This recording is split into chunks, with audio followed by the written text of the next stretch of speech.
Media Vietnam percaya diri jika program naturalisasi mereka berhasil, Indonesia akan menjadi lawan yang mudah bagi mereka. Wih, ini seriusan? Iya, seperti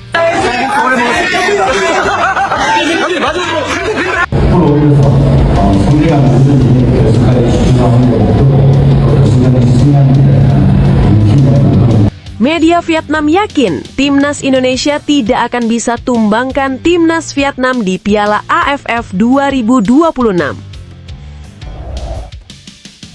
Membedah tujuan Timnas Indonesia di FIFA Matchday Juni, menaikkan peringkat atau memperkuat kekompakan tim secara mendalam dan terperinci. Kalau kalian suka dengan channel ini, jangan lupa like, komen, dan subscribe ya!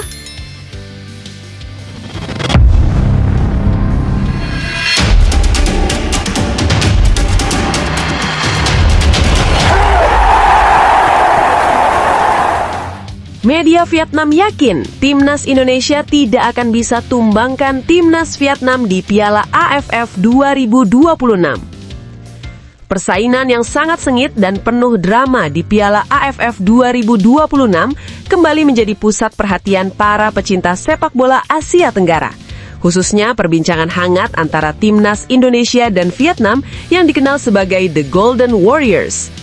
Media ternama dari Vietnam, The Thao 247, secara terbuka menyampaikan keraguan mereka terhadap kekuatan penuh Timnas Indonesia, terutama dikarenakan kendala soal jadwal pertandingan serta absennya pemain-pemain kunci yang berkiprah di kompetisi resmi FIFA.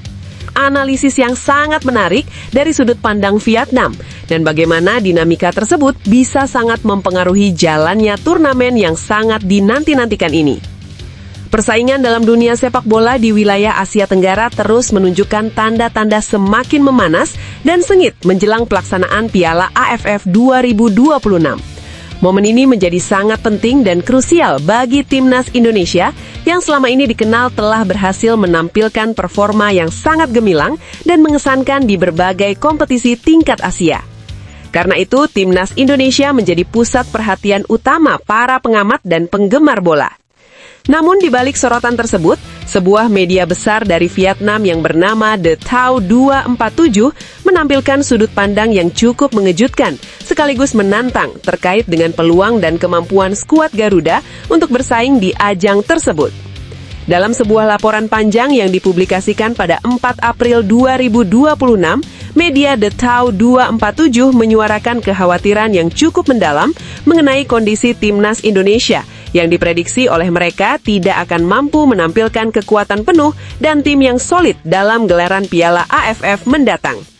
Menurut mereka, situasi ini bisa menjadi sebuah peluang besar yang terbuka lebar bagi Vietnam untuk kembali menunjukkan dominasinya sekaligus membawa semangat dan optimisme tinggi untuk memenangkan turnamen yang sangat prestisius ini. Media Vietnam itu dengan tegas menyoroti jadwal turnamen yang ternyata tidak selaras dan kurang mendukung dengan komitmen dari para pemain Indonesia yang kini berkarir di luar negeri, khususnya di liga-liga top Eropa. Situasi ini dianggap akan sangat membatasi dan menghalangi peluang Indonesia untuk menyiapkan skuad terbaik dan paling kuat. Dengan kondisi tersebut, The Thao 247 percaya bahwa peluang bagi tim nasional Vietnam yang kini diasuh oleh pelatih Kim Sang-sik untuk mengukir prestasi cemerlang dan bahkan jadi juara menjadi lebih terbuka dan sangat realistis untuk diwujudkan. Lebih rinci, analisis dari media ini menyoroti bahwa ketersediaan pemain-pemain utama Timnas Indonesia, terlebih yang berlaga di Liga Eropa, akan sangat terbatas dan bahkan bisa dibilang minim. Fakta bahwa Piala AFF 2026 tidak resmi tercantum dalam kalender FIFA membuat Indonesia mengalami kesulitan besar untuk mengontrak atau memanggil para pemain yang berkompetisi di liga-liga Eropa, yang pada akhirnya memberikan keuntungan signifikan bagi tim nasional Vietnam. Tulis The Thao 247 secara khusus dalam laporan mereka yang dikutip pada Kamis 9 April 2026. Tidak hanya itu, mereka juga menambahkan kemungkinan besar para bintang yang saat ini berkarir di Liga Eropa untuk kembali membela Timnas Indonesia dalam turnamen ini sangatlah kecil, bahkan hampir tidak mungkin. Pemain-pemain kunci yang selama ini menjadi andalan seperti Jay Edes, Martin Paes, serta Ole Romani secara khusus disebut-sebut memiliki peluang yang sangat minim untuk bisa bergabung dengan Timnas Indonesia pada Piala AFF 2026 nanti. Hal ini disebabkan oleh absennya turnamen ini dalam kalender FIFA yang resmi, sehingga klub-klub Eropa cenderung tidak mengizinkan pemain mereka meninggalkan klub demi mengikuti ajang yang dianggap kurang penting secara administratif. Keadaan ini tentu sudah pasti akan menjadi tantangan besar dan pelik bagi sang pelatih John Herdman yang diketahui memiliki ambisi sangat tinggi untuk membawa Timnas Indonesia memenangi gelar juara Piala AFF tahun ini. Namun kenyataan di lapangan menyatakan bahwa perjuangan Timnas Indonesia tidaklah mudah karena mereka harus bertanding dalam grup yang dihuni oleh lawan-lawan berat dan kompetitif seperti Vietnam, Singapura, Kamboja, serta satu tim lagi yang akan lolos dari babak playoff. Dengan kondisi skuad yang kemungkinan besar tidak lengkap dan mengalami keterbatasan tersebut, maka kompetisi diprediksi akan berlangsung sangat kompetitif dan memanas dengan tensi tinggi. Lebih jauh lagi, The Tau 247 dengan jelas menegaskan bahwa tim nasional Vietnam dipandang memiliki keunggulan yang cukup nyata dan jelas untuk bisa merebut posisi puncak klasemen grup mereka. Bahkan media itu memprediksi jika terjadi duel final antara Timnas Indonesia dan Vietnam, maka skuad Garuda akan dihadapkan pada situasi yang cukup sulit dan peluang mereka untuk keluar sebagai juara masih dinilai kurang signifikan. Hal ini disebabkan oleh komposisi tim Indonesia yang dianggap pincang atau tidak lengkap sehingga daya saing mereka pun menjadi berkurang.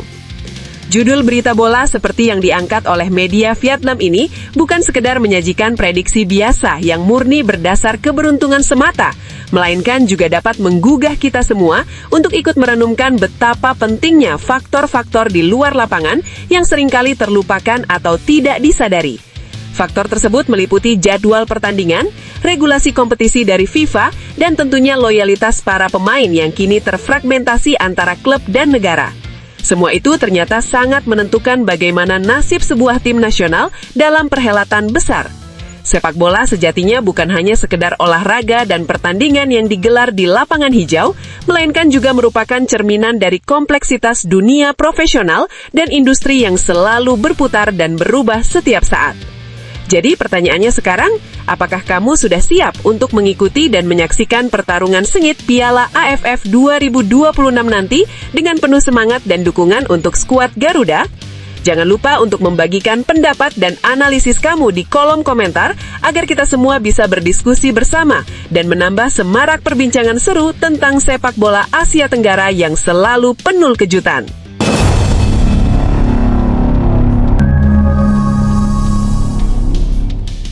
Membedah tujuan Timnas Indonesia di FIFA Matchday Juni, menaikkan peringkat atau memperkuat kekompakan tim secara mendalam dan terperinci. Tim nasional sepak bola Indonesia pada saat ini secara resmi telah dipastikan tidak akan menjadi tuan rumah yang menjamu salah satu dari 48 negara peserta yang telah berhasil lolos dan akan bertanding di ajang akbar Piala Dunia 2026 dalam kalender FIFA Matchday yang dijadwalkan berlangsung pada periode 1 hingga tanggal 9 Juni mendatang. Keputusan penting ini bukan sekadar hasil spontan atau kebetulan semata, melainkan sebuah langkah strategis yang diambil setelah mempertimbangkan berbagai faktor yang sangat kompleks dan krusial terkait persiapan tim nasional serta pengaturan kalender sepak bola internasional yang padat dan penuh dinamika. Salah satu alasan paling mendasar yang melandasi ketidakmungkinan Timnas Indonesia untuk menjamu atau bertanding dengan peserta Piala Dunia 2026 adalah karena jadwal pertandingan FIFA Matchday yang sudah terencana itu berdekatan secara sangat signifikan dengan tanggal pembukaan resmi Piala Dunia 2026 itu sendiri, yang akan digelar secara bersama-sama oleh 3 negara tuan rumah yakni Amerika Serikat, Meksiko, dan Kanada.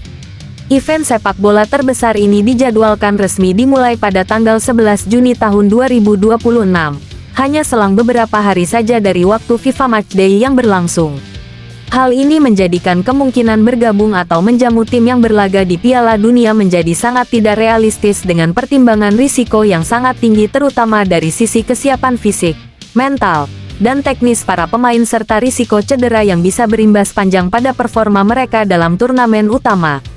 Dampak jadwal yang sangat berdekatan dan mepet Ini membuat posisi timnas Indonesia dalam upaya memilih calon lawan tanding terpaksa terbatas dan harus diarahkan hanya kepada negara-negara yang tidak berhasil meloloskan diri ke putaran final Piala Dunia 2026. Pilihan sebesar ini memang menjadi yang paling masuk akal dan rasional jika melihat kenyataan bahwa tim-tim peserta Piala Dunia sudah memusatkan seluruh fokus dan persiapan mereka untuk turnamen utama, sehingga menyulitkan sekali untuk bisa mengagendakan laga persahabatan atau pertandingan FIFA Matchday pada jangka waktu yang hampir bersamaan. Kondisi ini secara langsung membatasi peluang timnas Indonesia untuk menguji kekuatan, sekaligus mendapatkan pengalaman berharga dengan menghadapi lawan-lawan yang tingkat persaingannya jauh lebih tinggi dan berkelas dunia. Namun demikian, keputusan akhir mengenai siapa yang akan menjadi lawan tanding timnas Indonesia, termasuk opsi menghadapi tim tertentu yang disesuaikan dengan strategi pelatih dan manajemen, sepenuhnya menjadi wewenang dan harus diputuskan berdasarkan kesepakatan bersama antara PSSI, Persatuan Sepak Bola Seluruh Indonesia, sebagai badan resmi pengelola sepak bola nasional dan juga pelatih kepala timnas Indonesia, John Hartman. Kedua institusi ini diharapkan mampu melakukan komunikasi intensif dan perencanaan matang supaya dapat merumuskan pilihan terbaik yang tidak hanya realistis tetapi juga sejalan dengan tujuan jangka pendek maupun jangka panjang yang ingin dicapai melalui FIFA Matchday yang sangat dinantikan tersebut. Dalam konteks FIFA Matchday kedua yang dijalankan tahun ini, setiap negara anggota FIFA diberikan kesempatan eksklusif untuk memainkan 2 pertandingan resmi internasional dalam kurun waktu yang telah ditetapkan. Ketersediaan 2 laga ini sesungguhnya membuka peluang lebar bagi Federasi Sepak Bola Indonesia untuk merancang dan memilih misi yang berbeda-beda demi mencapai hasil maksimal dari momentum berharga ini. Dengan demikian, timnas Indonesia memiliki secara fundamental 2 pendekatan atau opsi strategi utama yang bisa diambil untuk menyikapi pertandingan internasional yang akan menghadang mereka dalam waktu dekat. 2 pilihan besar misi timnas Indonesia dalam FIFA Matchday. Pertama-tama, fokus utama dari pertandingan internasional yang akan dihadapi timnas Indonesia bisa diarahkan secara khusus untuk melakukan upaya menaikkan posisi peringkat Indonesia di daftar ranking FIFA yang sudah diakui secara global sebagai indikator resmi terpenting dalam dunia sepak bola internasional. Ranking FIFA ini berfungsi sebagai tolok ukur dan parameter yang digunakan di seluruh dunia untuk mengukur kekuatan relatif dan performa aktual suatu tim nasional berdasarkan hasil pertandingan-pertandingan internasional yang telah mereka jalani dalam kurun waktu tertentu. Dengan meningkatkan ranking FIFA, maka secara otomatis reputasi dan juga posisi tawar timnas Indonesia di kancah sepak bola internasional pun ikut terangkat dengan signifikan, sehingga membuka lebih banyak peluang dan peluang menarik lainnya di masa mendatang. Adapun pilihan kedua yang tidak kalah penting, ialah memanfaatkan secara optimal momen FIFA Matchday yang relatif pendek ini untuk lebih mematangkan chemistry atau tingkat kekompakan tim yang merupakan sebuah faktor mutlak dalam permainan sepak bola modern. Tujuan dari opsi ini bersifat lebih teknis dan jangka panjang, yakni untuk membuat hubungan dan kerjasama antar para pemain di dalam lapangan semakin akrab, solid, dan nyaman dalam menjalankan filosofi serta strategi bermain yang diterapkan oleh pelatih kepala timnas Indonesia saat ini, John Hartman. Hal tersebut menjadi sangat krusial mengingat Hartman baru saja resmi memimpin tim nasional pada tanggal 6 Januari tahun 2026, sehingga proses adaptasi pemain terhadap sistem permainan maupun gaya kepelatihan yang dibawanya masih berjalan dan perlu waktu serta pengalaman pertandingan nyata untuk bisa diinternalisasi dengan maksimal. Kami harus sangat jujur dan realistis dalam melihat kondisi dan situasi yang ada, ujar Gusnul Yakin, sosok mantan pelatih Persibo Bojonegoro yang juga dikenal luas sebagai pakar dan analis strategi sepak bola Indonesia yang kredibel dan berpengalaman. Ia menjelaskan dengan rinci, kalau sasaran utama dari pertandingan-pertandingan FIFA Matchday ini adalah untuk menambah poin atau kenaikan pada ranking FIFA, maka calon lawan yang dipilih wajib memiliki peringkat yang secara nyata dan jelas lebih tinggi dibanding posisi timnas Indonesia saat ini. Sementara itu, jika tujuan utama lebih mengarah kepada memperkuat kekompakan dan sinergi antar pemain di dalam skuad, maka pendekatan paling efektif adalah dengan mengundang atau menghadapi tim-tim yang posisinya di bawah kita di ranking. Karena perbedaan perolehan poin dalam kasus kemenangan terhadap lawan yang memiliki ranking lebih tinggi dan yang lebih rendah memang sangat berbeda dan signifikan. papar Gusnul dengan panjang lebar dan penuh analisa mendalam. Lebih jauh Gusnul menambahkan bahwa sebenarnya PSSI dapat mengambil langkah yang lebih fleksibel dan variatif dengan mengombinasikan pertandingan yang mengundang dua tim lawan sekaligus, yakni sebuah tim yang memiliki ranking di atas timnas Indonesia dan satu tim lagi yang rankingnya berada di bawah. Strategi ini bertujuan supaya aspek kelincahan teknik individu maupun kolektif serta ketepatan dan kecermatan strategi dalam membangun tim dapat diuji secara seimbang dan simultan. Tak hanya itu, langkah ini juga diharapkan mampu menambah nilai tambahan baik dari sisi ranking global maupun tingkat kualitas internal tim secara menyeluruh. Sebagai contoh, kalau kita mau belajar dari pengalaman pada FIFA Series yang digelar sebelumnya, saya rasa itu bisa dijadikan benchmark atau patokan yang cukup baik, jelas Gusnul.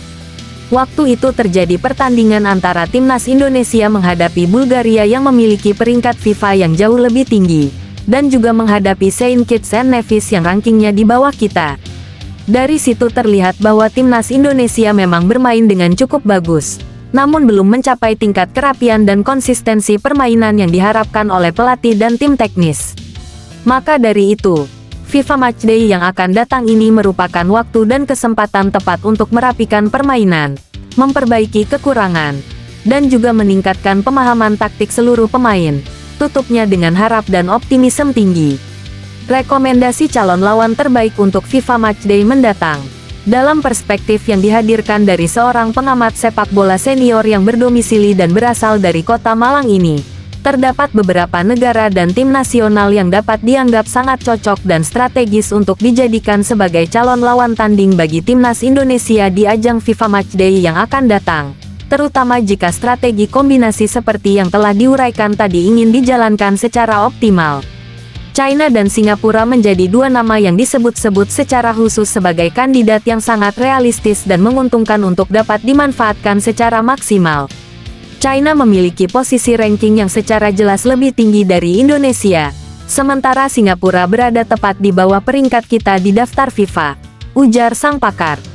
Kedua negara tersebut juga telah dipastikan akan ikut serta di Piala Asia 2027 yang akan berlangsung beberapa waktu ke depan, sehingga pertandingan melawan mereka akan sangat strategis tidak hanya sebagai ajang latihan semata tetapi juga sebagai sarana pemanasan untuk membiasakan pemain menghadapi atmosfer kompetisi besar, tambahnya dengan penuh keyakinan.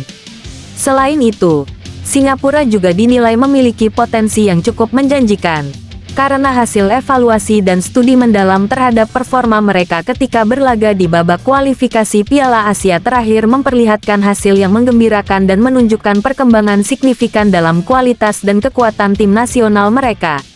Berhadapan dengan tim seperti Singapura diharapkan bisa memberikan pengalaman dan tantangan yang berbeda dan beragam, yang pada akhirnya mampu memperkaya kualitas permainan timnas Indonesia dari segi teknis maupun mental. Dua negara ini pun menjadi opsi yang sangat realistis dan layak untuk dijadikan pertimbangan matang, terutama jika kondisi konflik berkepanjangan di wilayah Timur Tengah masih belum menemukan titik terang dan perdamaian menjelang bulan Juni nanti.